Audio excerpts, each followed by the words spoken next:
to listen to my dad Joe and Uncle Justin talk about sports? Now on with the show. The Joe Mays and J-Raff Show is brought to you by Mays Sandwich Shop, which have been serving the greater West Lawn area delicious food for over 70 years. So get ready! I mean, get ready! Are you ready for some football? You are listening to the Joe Mays and J-Raff Show.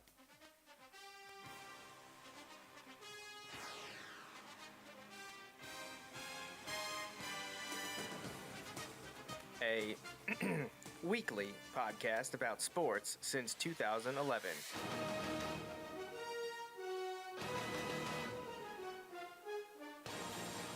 With a focus on football.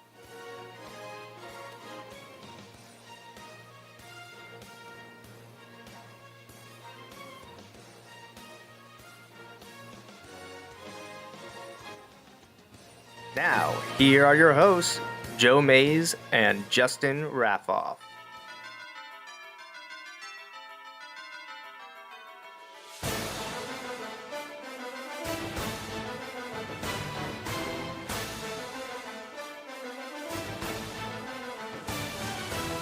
All right, good evening, everyone, and welcome back to the Joe Mays and J-Raff Show. I am one of your hosts, Joe Mays. Here with me, as always, is my co-host, Justin Raffoff. Yeah, it's great to be here.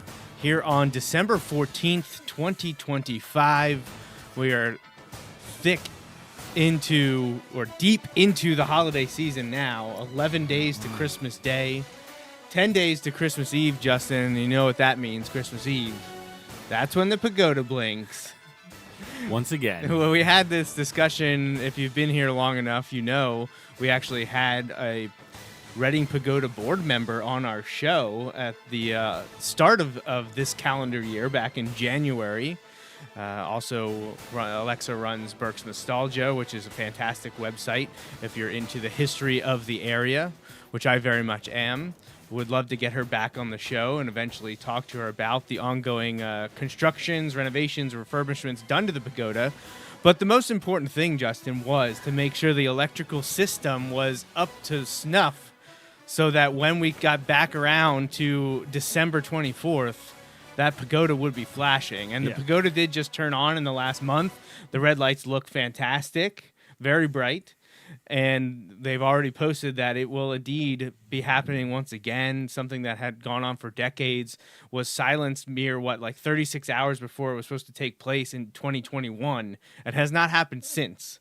And they have made attempts, the community and the city of Reading, to do something in its place a few years since we were devoid of the pagoda tradition. But as you sent to me, you have seen it the first couple times that it's been an announcement the last few months. The pagoda is back and ready to go for Christmas Eve. My daughters are super excited. I'm guessing your sons are as well. Yeah, they're pretty pumped about it. Well, it's funny to think, though, Colton was super young the last time. Was he even with you? I don't know that I took him. I used to just take Austin because Colton was only 3. So if Colton's just 3. So if Colton's joined you the last few years, it's been when it was the fire engines or the cars or whatever other things they did. I think last year might have been the first year I took Colton. So Colton has never seen it. Normally he goes to bed or is sure. sleepy or I understand that. Or needs to go to bed even if he hasn't yet. You know? Well, very, very appreciative of the efforts made by the pagoda board and everything over the last year. Happy that got taken care of and excited for that tradition to return. And it is amazing that we are just 10 days away from Christmas Eve. Everything goes super quickly, especially once Wilson football season ends, Justin. It's crazy. Today was their banquet. I do want to, I know this isn't the Bulldog Hour, but I'll take a moment. I'll let you hold it up, Justin, since it's right in front of you. I want to thank the senior players and their families for sending a ball. I don't know if the camera will focus on it or not, but it has a list of this year's seniors, and you can try your best. It's all about the lighting. It's not going to focus, but it has the Wilson logo. It says Wilson Football Seniors. It has a list of all the seniors and their numbers and this year's record. and that they were coached by Coach Doms. But appreciate them thinking of me, and we'll have that displayed proudly here in the Bulldog Hour studios when we kick things off with the Bulldog Hour Season 12, which will probably be the end of February. Again, we've talked about there's a lot of opportunities, Justin, for special guests to kick off that season. I don't know who it's going to be. There's a lot of moving parts and people that I got to get back to. But judging by information that came out the last week, we're going to have a lot to talk about. Yeah. So I don't know exactly when or who that's going to be with at the end of February, but we will certainly post and keep everyone updated as we have information on that. And I'm sure there'll be a lot of people excited to talk about 2026 Wilson football, including the schedule, which is now finalized, and I will have a post up about that soon. So lots of great stuff happening in Pennsylvania high school football. But before we jump all the way up to pro football, Justin, I do think we need to take a moment to talk a little bit about college football, because every week it feels as though we're ready to talk NFL and then something just insane happens. Yeah, that's a good way to put it. Yeah, it's been a wild last like 2.5 weeks. First, we got to do it Penn State centric with the failure to find a coach, and then kind of landing on your feet spectacularly despite maybe not being in a position to do so. Right. Task failed successfully. Yeah, absolutely. That's exactly what it was. And then we had the whole Notre Dame fiasco after the CFP last week, which that still is percolating throughout. They got a little bit of a diversion here with Michigan. And I don't really want to get into specifics on what happened because, it involves people and families, which it's really just unfortunate for them. Yes. The people involved, they knew what they were doing. Right. Yeah, and that's the part. Like, the collateral damage is the worst part. Right. The collateral damage of the people, and including the people who had nothing to do with it. Nothing to do with it, but have to live through the fallout. Yeah, and the bigger thing in general is obviously Michigan needs a new head coach, but also the athletic department as a whole, the university is once again investigating. It's been a decade one of after another right now. Issues and scandal under Ward Manuel. I cannot believe he survives this because he's been the overseer of all of it. Right. And there are plenty of resources you can check out to see everything. And it's not just football related. There's stuff with at least men's ice hockey as well over the years. The stuff that, this dates back to the COVID time period and obviously Jim Harbaugh and his staff and everything that went on with that. So there's a lot that's been going on, and this is kind of, feels like the straw that broke the camel's back, but it's all completely self-inflicted, and we'll see if anything comes of it. But from a football perspective, Michigan needs a new head coach now, and it's crazy to think back in August if you have a list of the coaching positions open over the last 3+ months since the college football season kicked off. I think you would think this is the drunkest college football season in history. Yeah. It's been remarkable. Now, by and large, all of them except Michigan are now filled. So it'll be interesting what direction the Wolverines go. I know Michigan is hoping someone, like who we mentioned back in October once James Franklin was fired. Kenny Dillingham is a name that came up often, which we talked about with Matt Campbell, and as well as someone else who just stepped down, the Utah coach, Kyle Whittingham, who at first it was he retired. Breaking news. Wilson has a 2-hour delay. Breaking news. You heard it here first. Whammy. Coming through. Unless that's an old text. Sometimes my iPad's behind. It's not. Okay. Monday, December 15th. All right, there you go. Breaking news. Too bad it's not the Bulldog Hour. We could let everyone know. But back to your regularly scheduled program. Yeah, Kyle Whittingham is done at Utah, and I thought he was retiring, but he might not be retiring now. So it was very weird. They had a succession plan. They already had their coach in waiting, but he's like, I'm not retired. It's very weird. Right. Did he choose to leave? Was he being forced It's out? also He's a weird. very successful coach. I feel like every time there's a coach in waiting somewhere, is always just weird. Right. Like, Wasn't that what happened Franklin was coaching waiting behind Friedgen at Maryland. at Maryland? Yeah. Well, and Jimbo Fisher was at Florida State, right? That's how he got the job and then bolted. Yeah. So it's weird. And Twitter, when all this started to break, so this was Wednesday evening because the group chat with you and Adam, you first sent it to me. I had seen it. I had seen stuff popping up, but I was at Westlawn Wednesdays watching Natalie play in the band and enjoying the meal at the church community center, the Raffoff Community Center. And then I'm seeing your messages and texts, you and Adam, and I'm just like, wow, this is crazy. That was not the crazy part. Every 5 minutes. It got crazy. It was like, and not in this way, but like, well, I was going to say, have you ever? And I'm like, no, I know you have because this is what I do to you all the time. Like, you'll say something or we'll imagine something, and then I just like, in my head, I just think of an even crazier scenario, and I'll throw it out there. Yeah. And then we kind of keep going back and forth, just crazy scenarios. It felt like that with the breaking news on this issue. Like, every 5 to 10 minutes, there'd be more coming out, and you're like, oh my gosh, this is getting worse. Oh my gosh, this is getting worse. Yeah, well, like the stuff. Oh my gosh, this is getting worse. Like this needs to stop. The stuff we'd be sending to each other, and I'm sure Adam gets super annoyed because I don't think he's on Twitter or uses it that much. He may not even know his login information anymore. And I'm always sending links to the group chat, and Adam is probably texting you separately, being like, "He needs to stop sending those. I can't read them." No, he's not. But he always sends me reels through text, like. He sees the reels on Facebook and then texts me the link to the reel. So, yeah, I can't blame him for that. Like, I have a friend who sends me TikToks that way, but I just never get to see them. I haven't resorted to that. Or I might have done it by accident once, and then I was like, he doesn't have that. Right. So I actually usually, if I really need to send them to you, I downloaded it, the whole video. I download the whole video and send it to you. But where do we think Michigan goes? Well, okay. What are the options for Michigan? I think I sent this to you, and I was like, and I was only kind of half joking, but I'm like, I think Michigan's or Notre Dame's week is about to get even worse because, like, if I'm them, I think Marcus Freeman would be a great hire. I think Marcus Freeman's a great hire for whoever. Now, his name's being floated around as potentially getting the Giants job or that there'd be interest there.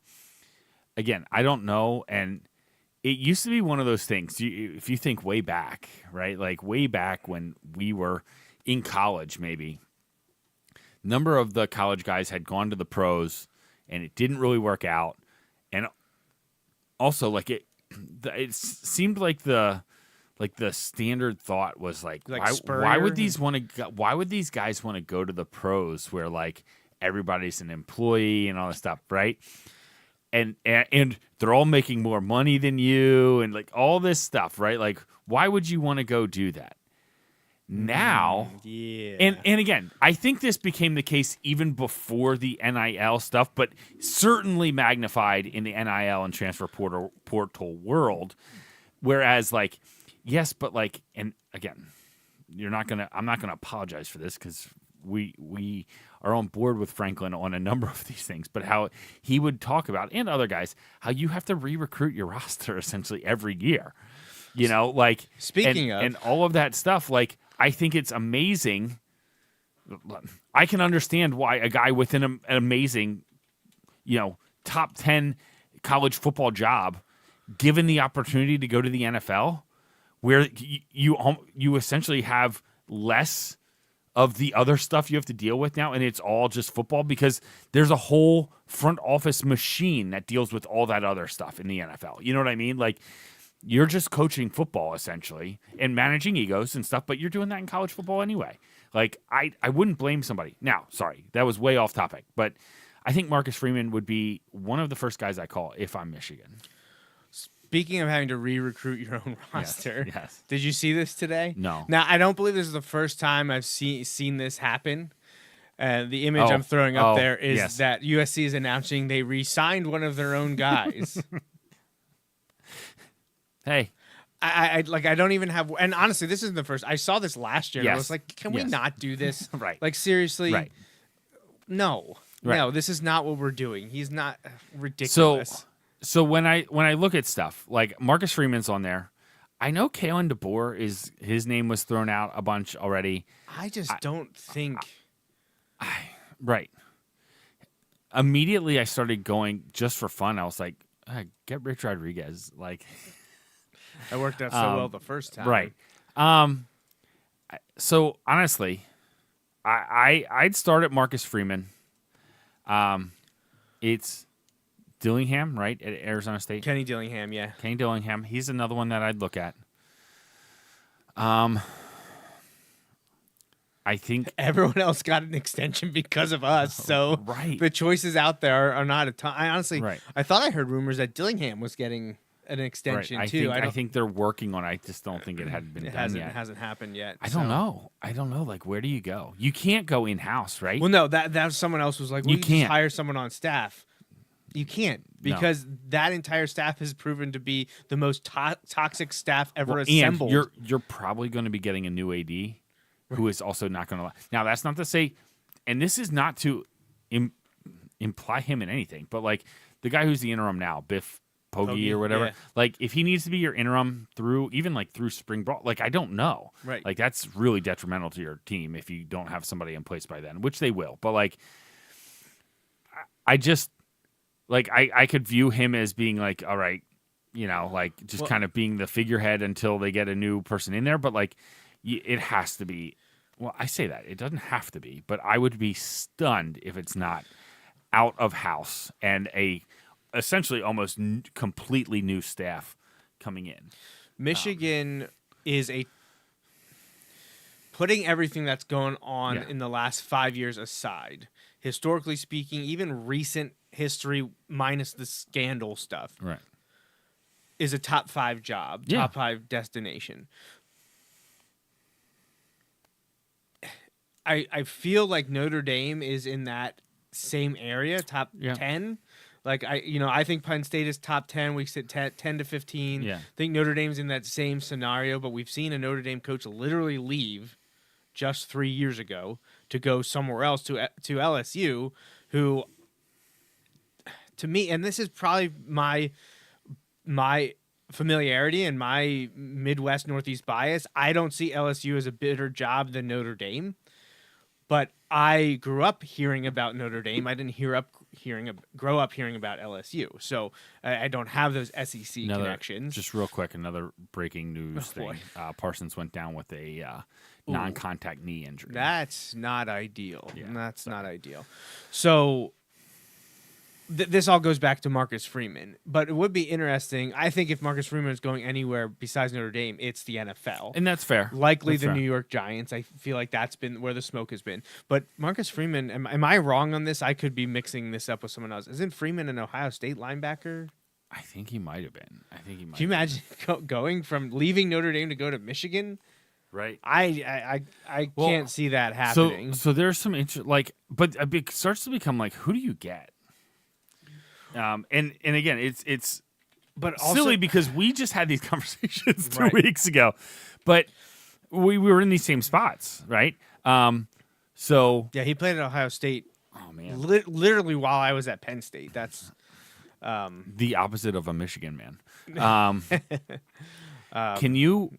So, who was? Is it Dan Mullen? Was Dan Mullen the one that went to like UNLV or something, or like Yes. New Mexico, or Yes, one of those yes. this year? I think he would be an interesting one. Yeah, he's at UNLV right Right. now. He was the Florida head coach. Yeah. Then was out for a number of years before he ended up at UNLV. Right. So I'm not saying I'm not saying he's a great. I'm just like looking at guys because there's certain things like I don't know. There's certain expectations I have for when you're naming a Michigan head coach. Like I can't stand him, but like Jim Harbaugh fit that, right? Like he fit that. Like that was a name, you know. Honestly, Rich Rodriguez at the time was the same kind of thing. Like they got like Brady Hoke was not. No, that Right? didn't Like happen. and so like but I don't know how many of those guys are out there right now looking to take jobs. Now again, it'll be interesting to kind of see, but I just don't know. All right. Who do you have? Hold Like, on. who do you Sorry. think- Back Sorry. to Dan So- Mullen. sorry. If I gave you 1,000 guesses, you would never guess where Dan Mullen went to college. Dan Mullen. I gotta hide it because Yeah, I'm not looking on purpose. Well, I have 1,000 guesses. You're so no. never gonna guess. You will never guess where it is. And I'm not saying this to belittle the school. Have I heard of the school? You've absolutely heard of Oh, the okay. school. Okay. You've heard of the school because it is a local school.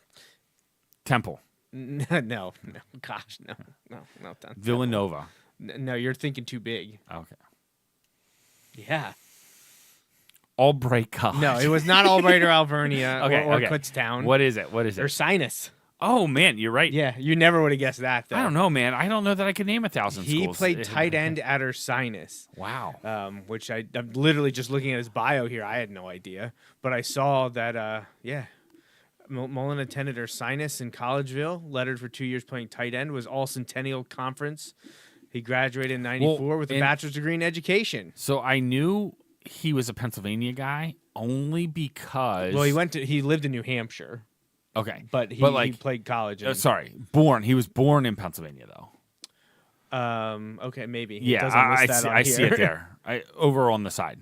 Born in Drexel Hill, Pennsylvania. Like somebody had down referenced here. that. Gotcha. They referenced him as having Northeast ties. Gotcha. Well, apparently he attended Trinity in Manchester, New Hampshire.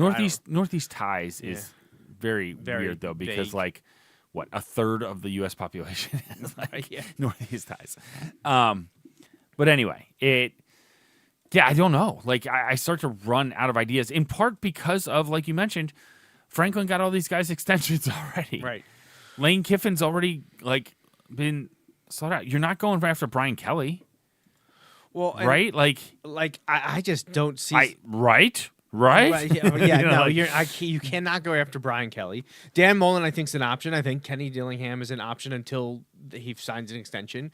I cannot see Lincoln Riley being a fit there. Also, as much as I downplay USC, that's still a destination job. Right. And I've said to you multiple times, look, while I am in a spot where no, I don't really have the desire to live in Southern California, I'm not making $10 million a year. If I was making $10 million a year, yeah, sure.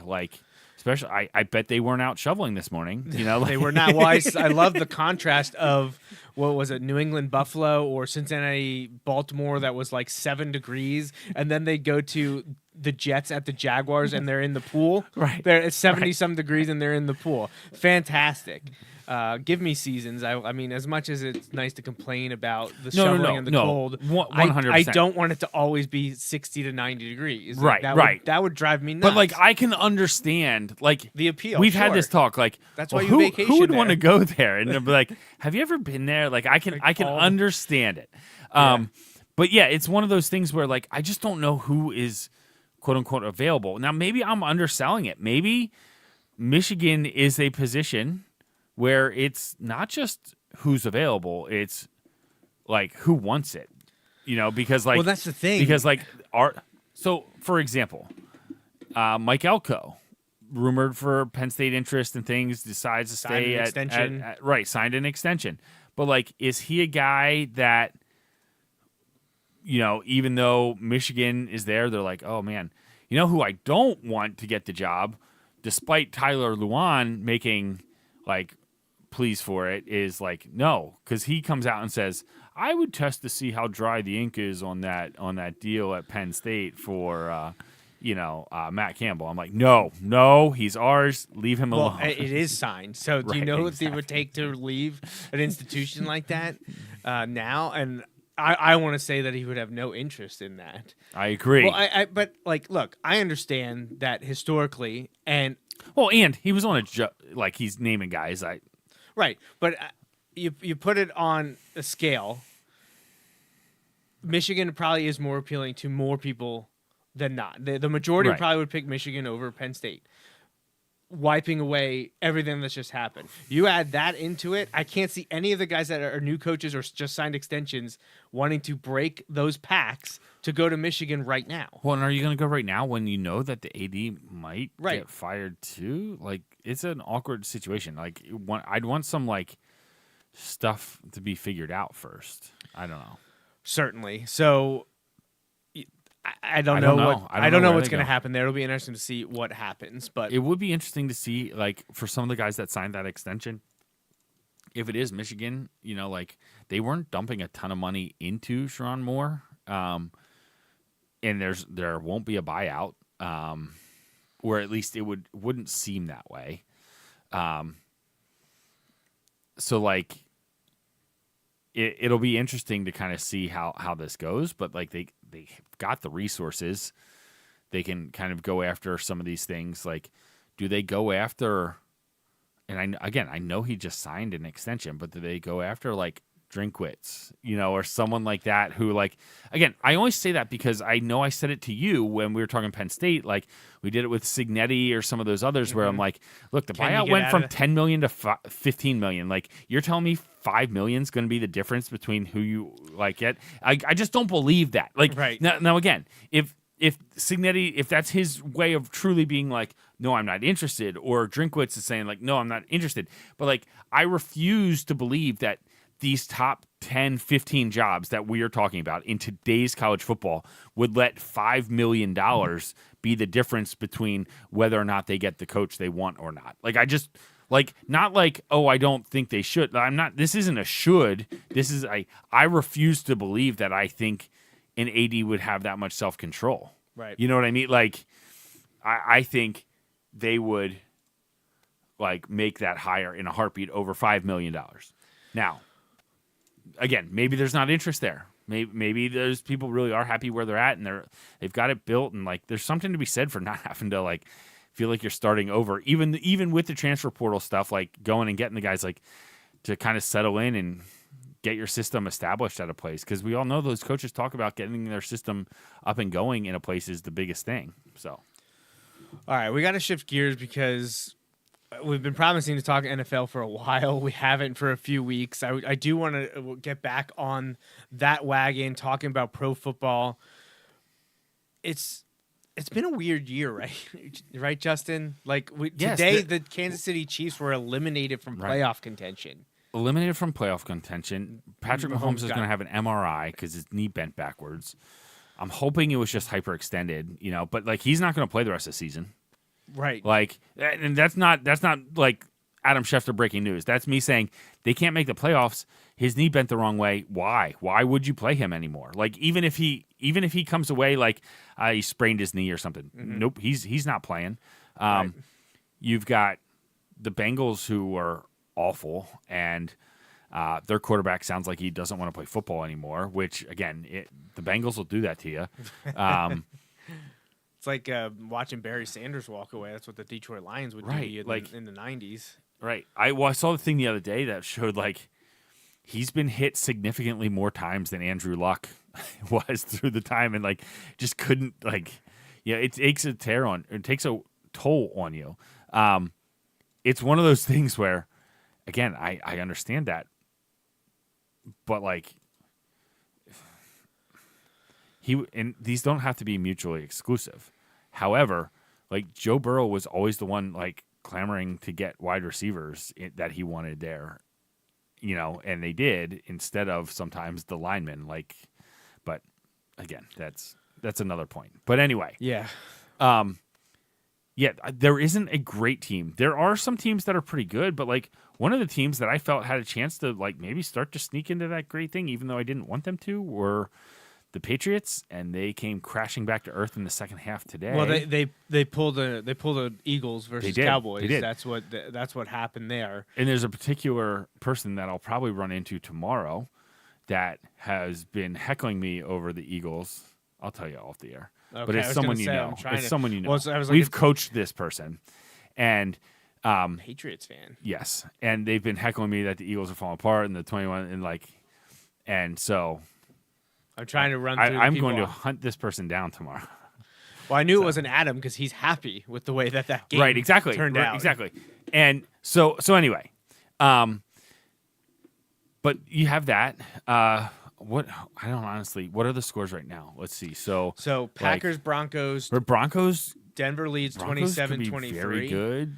Both those teams are good, very good, but like I wouldn't consider either of those teams great. And I know the Broncos only have 2 losses right now, but like, do you consider the Broncos a great team? Like, No, but I also don't consider the Patriots a great team either. no, and that's fair. That's fair. I was getting to the point where I'm like, if the Patriots have won 10 in a row and they sweep the Bills, and like I start being like, maybe So they're in that spot. This is very odd to say, and we will get. I mean, if my uncle's gonna be listening to this, I don't know if it's live. I'm sure he would have something to say about it. You mentioned Broncos fans. Coach Steve talked about him a bunch this week. Yeah. With other things going on, but I'm not sold on the Broncos. I'm not sold on the Patriots. I agree. But do you know who I think is better than their record and who could possibly not even make the playoffs? The Detroit Lions. Yes. Now, Yes. they are currently losing by 10 to the Rams, Right. but I think the Rams could be the best team in the NFL. I agree. think it's possible. I agree. I also think their division rival, the Seattle Seahawks, Matt Stafford are pretty darn Matt good. Stafford may win MVP. He was odds-on favorite coming in today, and I think the second place guy was Drake May, and his team lost and blew a 21-point lead at home. So I think, But this really all ties into the exact. I mean, you mentioned it, and I had actually made a graphic for it. We are at insane parity. It feels Yeah. like. But my question is that good or bad? Because this feels like a very meh NFL season. No, I agree, and it'll be interesting because you and I talk a lot about how there's a lot of people who are like, "Oh, I don't care, I'm not going to watch," and yet the numbers, The Thanksgiving numbers say otherwise. right, and the numbers every time you look say otherwise, right? Like the NFL is getting more people to watch than ever before, and seemingly every year, and maybe not like everything, not necessarily incremental every single year, but the trends continue to go up, up, and up. So, like, as you do that, will that continue if you don't have let's say, well, the Chiefs aren't in the playoffs. So, like, what had become America's hate watch team, Well, is not going to be there this year. That was my next point. I feel like And you need villains. You need the villain. And what scares me is, So who's left? The Eagles. The Eagles right, are the villain. I know they are right now. But they're not. But they're not being villains because until destroying the worst team in the NFL, the Las Vegas Right. Raiders today, They were kind of they've going back. been they lost 3 in a row, right? Right. And honestly, like, would you be surprised? I mean, I'm hopeful the Eagles make the playoffs. Right, they're sitting at 9 wins. They should make the playoffs. There's no guarantee that they will, but they should make the playoffs. But like, would either of us right now be completely shocked if the Eagles lost in the opening, in the wild card round? No. Like I said it to you today.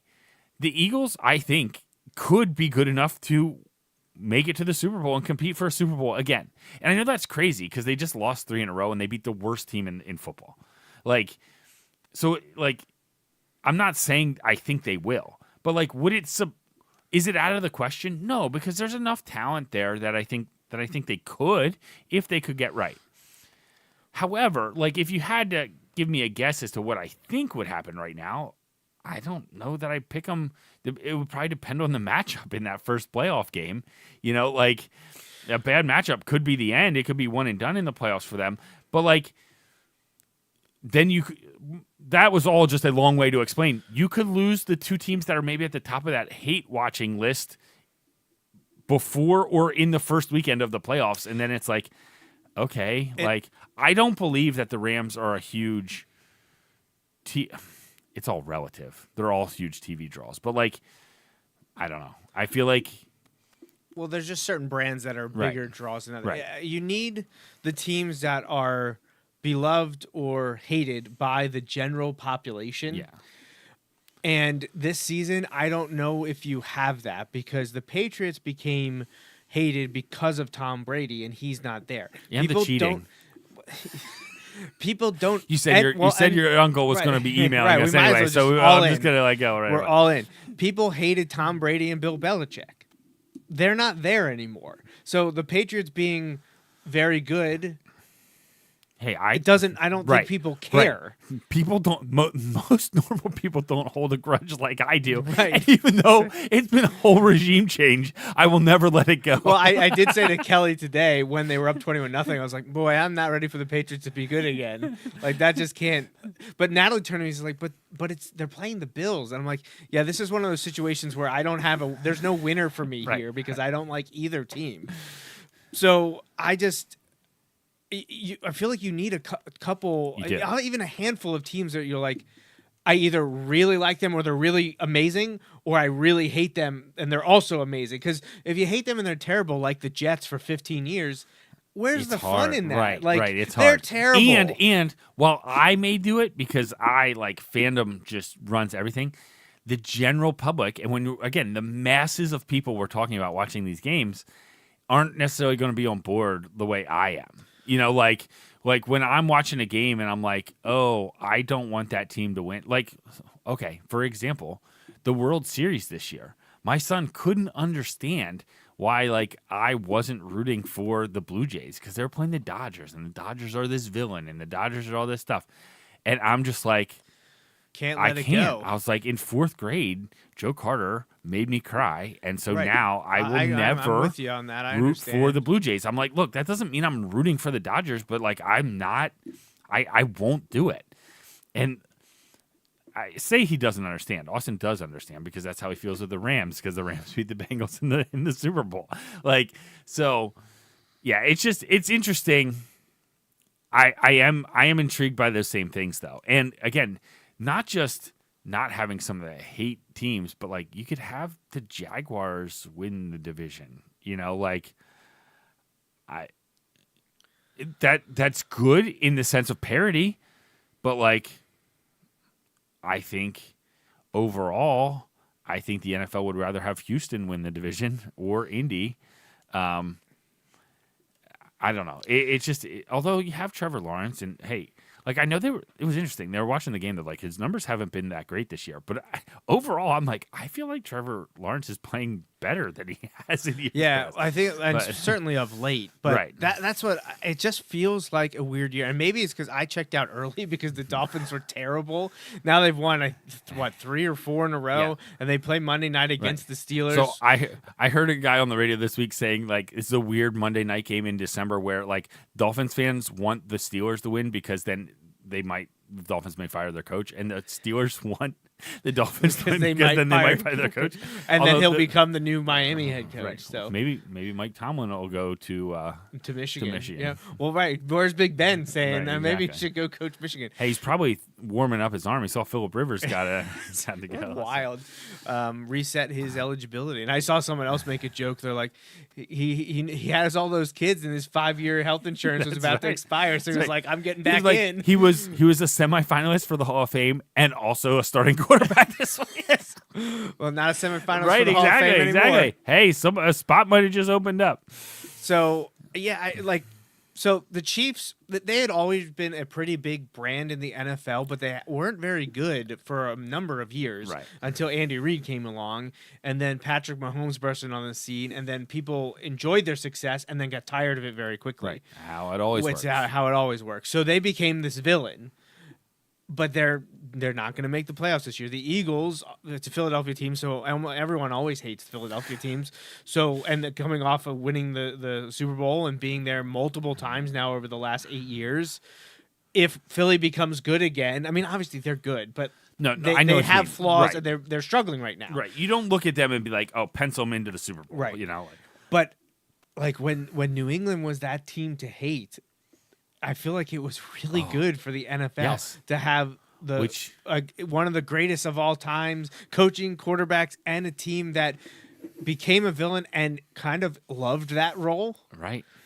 It was Us so against good the world, for the season as a whole. But right now, who is that team? Let's look at it though. Even though I think the Rams are very good, you are never going to have a West Coast team be that relevant in society. The Niners in the 80s. I was going to say the biggest exception to that was San Francisco in the 80s. And the 49ers are a huge brand because of that.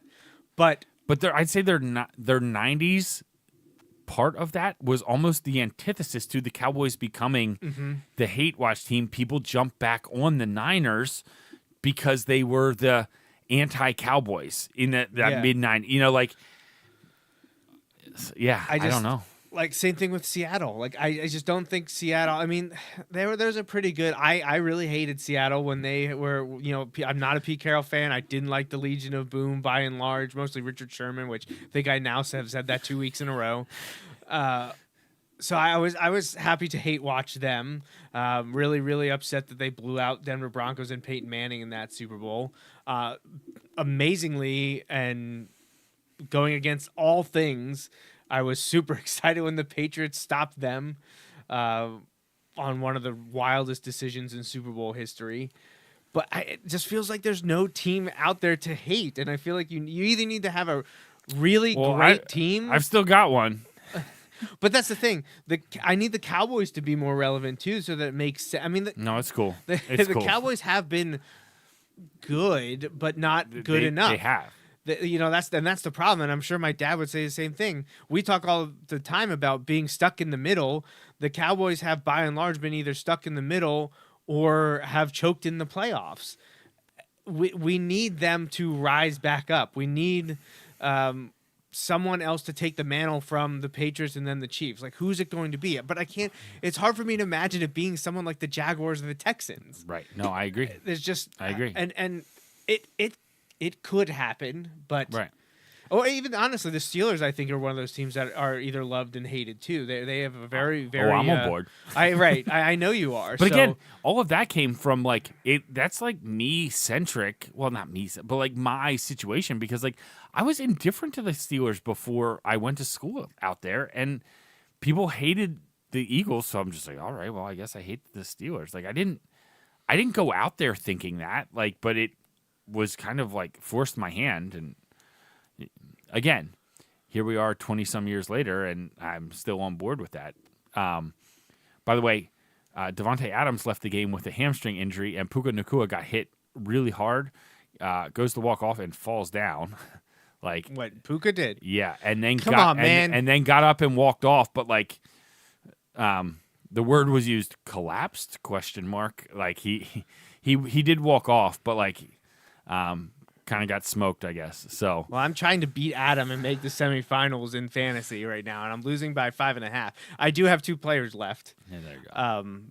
But if tonight Ferguson does nothing for the Cowboys, and it comes down to a wide receiver from my favorite team of whether or not I'm going to the fantasy semifinals, it's not going to be good, especially because it's against my. What's the worst thing that can happen?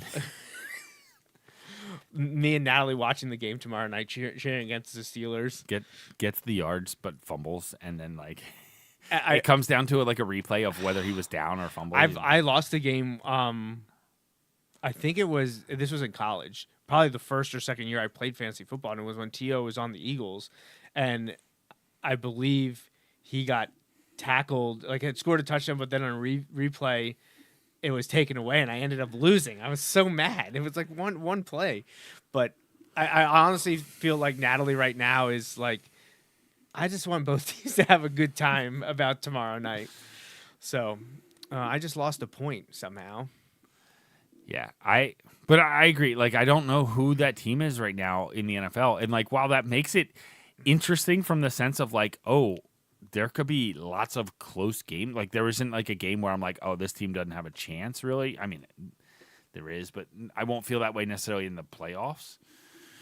I don't think. I don't know. I think it's better when you have that team that you hate, but like, I don't know. Maybe the numbers will show otherwise. I don't know. I guess we'll have to wait and see. It's not that you're not, like, I'm not watching. I'm still watching. When I have opportunity on a Sunday to watch Red Zone, I'm doing it. When I have time to watch the Sunday night game, the Monday night game, the Thursday night game, I am doing it. It hasn't made me watch less. And I don't want to say it's made me enjoy it less, but it doesn't feel as critical or serious, maybe. No, but I 100% agree. Like, it's like is it fun right now? Is Right, it just fun? right. But like I don't want it to be that kind Right, of like fun. when I I'm want to watching be the Falcons and Bucks on Thursday, I'm just like, and honestly, I wasn't really watching. great We uniform had like matchup. concerts and stuff, but like, Fantastic. oh yeah, we uniform got matchup. home, we turned it on, and Austin was like, oh those Falcons uniforms. And I was like, I love the red helmet. He's like, I just don't like the old logo. I was like, I do. I get it, Deion Sanders, but baby. like, but yeah, it's one of those where. Like, yeah, I'm not like, oh, it's Bucks Falcons. Like, I'm not gonna watch. Like, no, that does not matter. But, yeah, we'll see. It'll be interesting. Listen, I would love nothing more than the Eagles to really take hold of this and become the next team that people just hate because they're so successful. You know, like that's the key. I want the success part of being the team that other teams hate too. The Colts have taken the lead on the Seahawks 16-15 under a minute to play on a Phillip Rivers-led drive, Is a this 60-yard field goal. Is this when we talk about our take earlier? No, we don't. That's stored away forever in our text chain, which can never be made public ever. You see that? Torn ACL. Yeah, Patrick Mahomes tore his ACL, so he's out. That means probably next season he starts on the PUP. That would be my guess, because even a 9-month recovery period, Right. which is super fast, Right. Especially for a quarterback. is putting you at mid-September. Right. The- And that's his front leg, so that's his leg that he's putting forth, you know. Ooh. Yeah. That is rough. That's not what you want to see. No. Oh, well, terrible.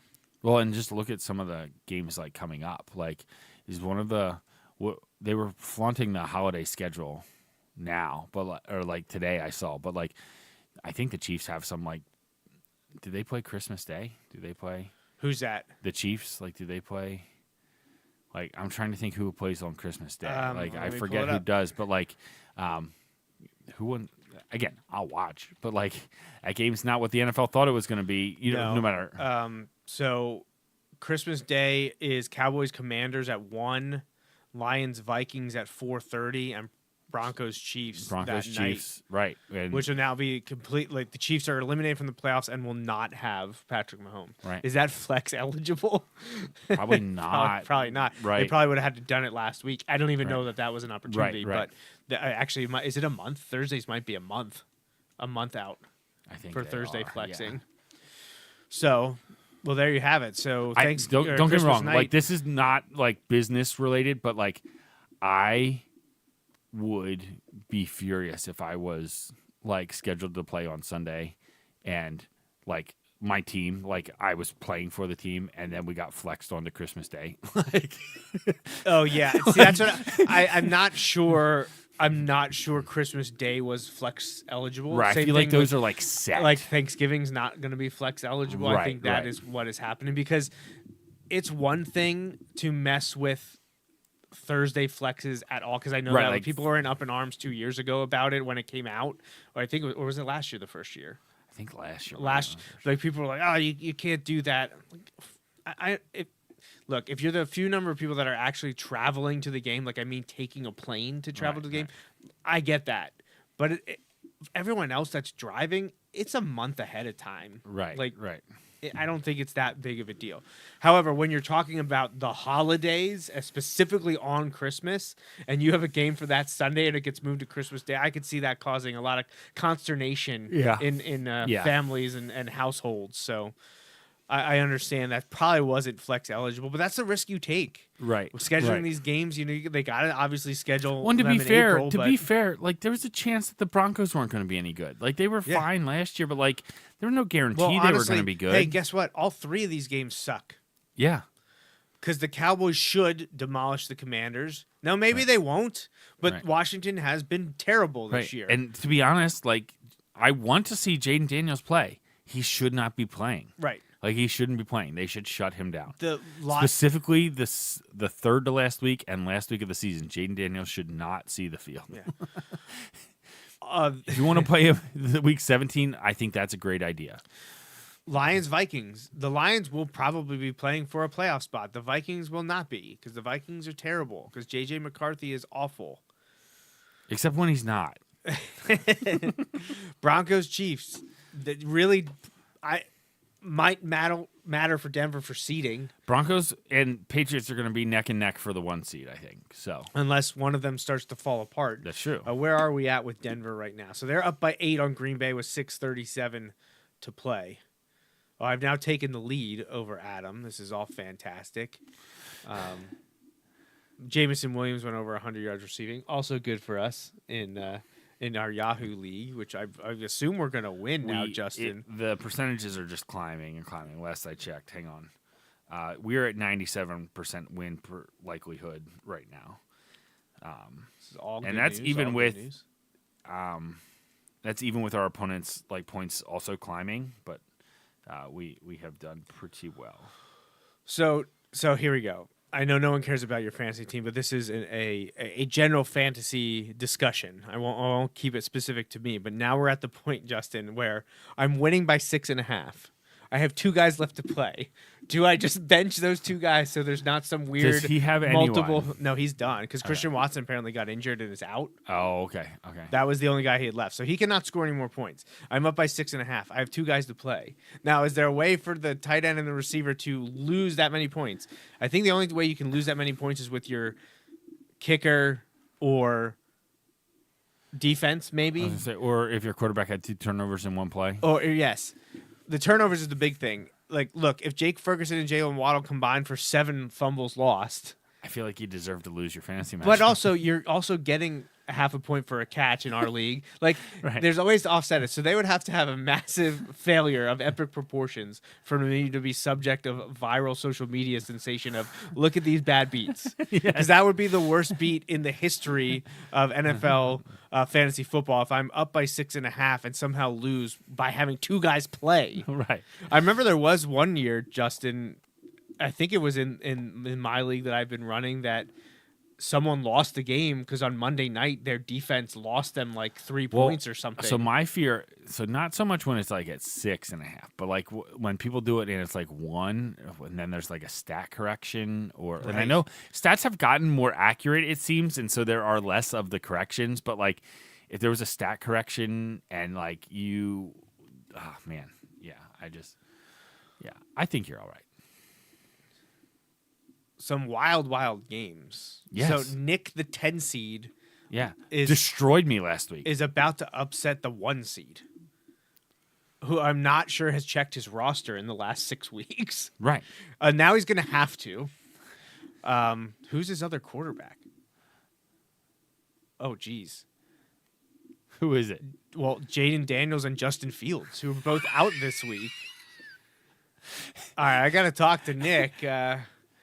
Unless he's playing me, then I'm not going to have to talk to Nick. You go ahead, buddy. Keep Patrick Mahomes in. No, I need to reach out to Nick if he ends up beating Uncle Bob. Nick may not even know that Patrick Mahomes got hurt. I'll As talk he- to him on as New he- Year's Eve and be like, "What happened to Mahomes?" So, right, Justin, I'll put you on the spot right here Okay. as we round up the show in the final 5 minutes. Right now, who is your Super Bowl matchup? If you got to pick who the 2 best teams are, one from each conference, that you would pit in the Super Bowl, who would you be picking? Right now, this is not a fandom who do I want. This is a who do I think would make it, or Yes. No, not who do you want. Just This is who do confirming, you- just yeah, confirming. No, this is who do you think? Right now, I'd probably say Rams Broncos. Okay. Yeah, like, man, I don't know that I can disagree with you. Rams were going to be my NFC pick. I just look at the teams who I would consider in the NFC. I'm taking Matt Stafford over those guys right now. I have the Eagles not in that top tier right now. I have them in the next tier of could do it, but like I need to see more. So would you put the out of it. Eagles with like the 49ers and Packers? So for me, yes, I'd say Packers. See, I'm not sold on the Niners yet, and I know they just keep winning. Like They're about like, to be 10-4. right, I think. know, and that's better than the Eagles record. But like, I just look at them, and I'm just not. Well, I don't know what it is. I look at them the same way I'm looking at Denver and New England. That's Like, fair. 10 That's and fair. 4, the 49ers are 10-4. Right. So, like, I look at. Well, let me put it this way. Like, I don't think the Niners are the best in their division, so I don't know that I can have them in that top tier. I think the Eagles are the best in the division. Now, whether or not that comes to fruition, because they've let Dallas back into this. So anyway, like I definitely think the Rams and the Broncos. I just look at the Broncos like they're annoying. Like Bo Nix is good enough, I think, this year. There are a number of teams who I think could get hot. Like right now, I'd put the Bills in that category where I'd put the Eagles of like good enough to win a Super Bowl. But like right now, do I think they're like a favorite to like make their conference championship game? No. But I think like, would I be shocked if the Bills won the AFC? No. Would I be shocked if the Eagles won the NFC? No. Like, I think some people would. That's my homerism probably coming through on the Eagles right now. But, like, I would not be shocked because I still think if they get right, then I think they can compete with anyone. As they've shown, like, have they been right all year? No. And they've beaten, like, when you look at the top teams in the NFC, they beat the Packers. They beat the Lions. Not that the Lions are the best. They beat the Rams. Now, they got lucky to beat the Rams, but they beat the Rams. They split with the Cowboys. Here's one that we didn't talk about during parity, but we've been talking about how good teams that are they actually good, but they keep winning. The Chicago Bears, who beat the Eagles pretty convincingly on Black Friday. They ran it down their throats. They're now 10-4. Yeah. So, and depending on what happens with the Packers, I guess, could possibly be back not only in first place in the division, but would that put them in line to possibly be the 1 seed again? Right. Because did they have a tiebreak with the Rams for some reason at this point? They don't have a head-to-head, I don't think. Right, I don't. The NFC conference or common opponents. The conference when you don't have head-to-head is weird. Like the tiebreakers. The Bears last week dropped from the 1 seed to the 7 seed with their loss. Yeah. That is crazy. And who do they have left? I know we looked at it last week, but the Bears. Yeah. So Green Bay. Right, they play this Green Bay coming again. Saturday. Right. San Francisco and Detroit. Right. Oh my goodness. Well, you're because gonna find out if the Bears are good. They played the Browns this week, right? And we were like, they'll beat the Browns. Smoked the Browns, 31-3. But we were like, it's not out of the question that they could lose all four. Like just because the Browns defense was so good, right? Now the Browns offense is awful. So, but like they could easily lose the next three. Yeah, we did just do this last week, but here a reminder of where the Bears are sitting at 10-4. These are their 4 losses. They lost by 31 to Detroit. Now, opening weekend, they only beat the Raiders by a point. They only beat the Commanders by a point. They lost to the Ravens. They only beat the Bengals by 5. They only beat the Giants by 4. They only beat the Vikings by 2. They only beat the Steelers by 3. They beat the Eagles by 9. They lost to the Packers by a touchdown. And that's where we're at. The Lions game was an opening weekend. The opening weekend they lost to the Vikings by 3. That was the opening game for them. So they started the season 0-2 and they're 10-2 since. But they have a lot of close wins. Raiders, Commanders by a point each. Bengals by less than a touchdown. Giants by less than a touchdown. Vikings by less than a touchdown. Steelers by less than a touchdown. Then they play the Packers again this Saturday. Then they Sunday Night Football against the 49ers on the 28th. And then they host Detroit on January 4th. That game may matter more to Detroit than Chicago, depending on what Chicago does in the other games. But we said we'd find out about the Bears in the last 5 weeks because 4 of the 5 are very important games. Now, honestly, and they lost the one. They won the one that they must win, which was the Browns, and they lost the one that we were like considered a toss-up. Right. So now they have 3 more. But to be fair to them, if you extended by 2 more weeks against contending teams, they did beat the Steelers and the Eagles, one of which was on the road in Philadelphia. Yeah.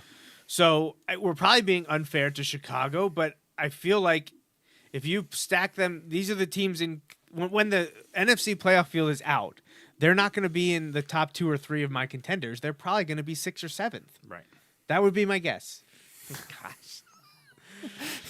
Oh, you just had to do it, huh? I had to do it. So, all right. Well, we're at our time, Justin. We've made it to the end. So, that'll be it for us. Any last? I thought you were gonna like drop some like Boys to Men like there. Like, no, I mean it'll be interesting. To the end. All right. No one wants to hear right, that. I was going to say. No one wants to hear the show in general. Exactly. They definitely don't want to hear us sing. It'll be interesting to see how these next 3 weeks unfold and tomorrow night. Dolphins are still in it, man. Yeah, you never... You called this a month ago, though, when you talked about how your team is good enough to be in it, but never good enough. If they lose the Steelers, they'll be done. Right. If they beat the Steelers, they'll still hang on a little bit longer. Again, 4 games left for the Dolphins right now. At least 4 games left. Is Mike McDaniel the coach next year? I feel like it's trending that direction. Yeah. With a new GM in place. But they're stuck with... And maybe the new GM is going to be like, I'll give them an opportunity because if it doesn't work next year, it'll be easier to get rid of both McDaniel and Tua because their contracts will have been 1 year farther into the future. Right. There'll be less dead money associated with Tua. Because if you get rid of McDaniel now and you bring in a new coach, you're still stuck with Tua, who has not progressed as hoped. So it is what it is. But, and... Yeah, not to rehash last week's conversation, but we brought it up about Bryce Young again, man. Like, man, they could have bought low on that. Could have, yeah. Would have been nice to have an insurance policy there. But all right, before I go, I do want to take a moment to wish a few birthdays. It's that time of year for my family, so I want to wish an early birthday to my birthday buddies, my cousin's children, Gabby and Ainsley.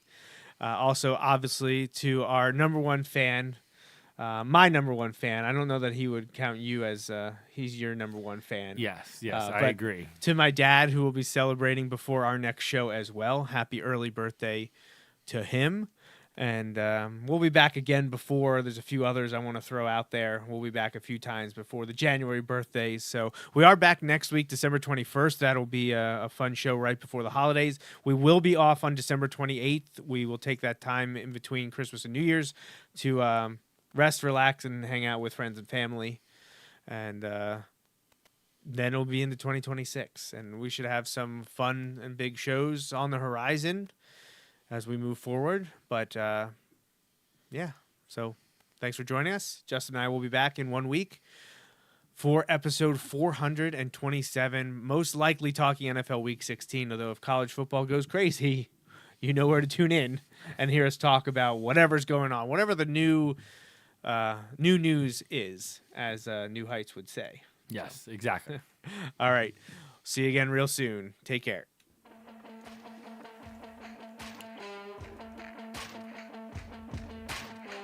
That's a wrap on this episode of the Joe Mays and J-Raff Show, brought to you by Mays Sandwich Shop.